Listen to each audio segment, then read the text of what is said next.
Obviously, you're going to say it was great being directed by your dad, but was it weird at all? You know, I think some of us really know. We've spent our whole life making things together, talking about art, seeing plays in the city, going to art museums, having engaged in this kind of conversation, like working on plays in the living room and like helping me with audition tapes, and it felt like an extremely natural extension of the way that we've always communicated. Did you know that you wanted to make this with to give Maya and like, I'm going to write this and direct it, and Maya's going to star in it? It was Maya's idea. Oh, okay. Maya had a hit on this character, and it was a movie that she wanted to see. It's a movie about a young woman's primary relationship to herself and to her work. You see a ton of movies about men's relationship to themselves and their work, and you don't see that as often with young women.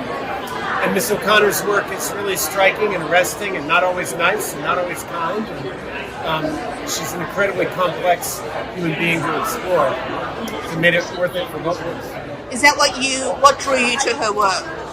Yeah, I mean, he kind of hit the nail on the head. The kind of exploration of the connection between faith and the arts, and having a relationship with the arts that is like a relationship to a practice, right? Like to a faith and to a community. And I think a lot of what people get out of being a practicing religious person is what you can get out of being a practicing artist.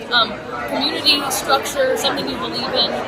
My dad always had a joke about, instead of taking us to church on Sundays, we went to the film forum.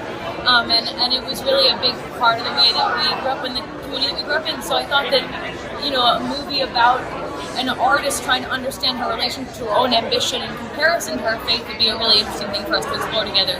What's your favorite movie of your dad's? My favorite thing I ever saw him in was he played Autolycus in The Winter's Tale. It was a performance that changed my life and made me want to be an actor. And it was musical and humorous and fabulous, and it was one of my favorite things I've ever seen in my whole life.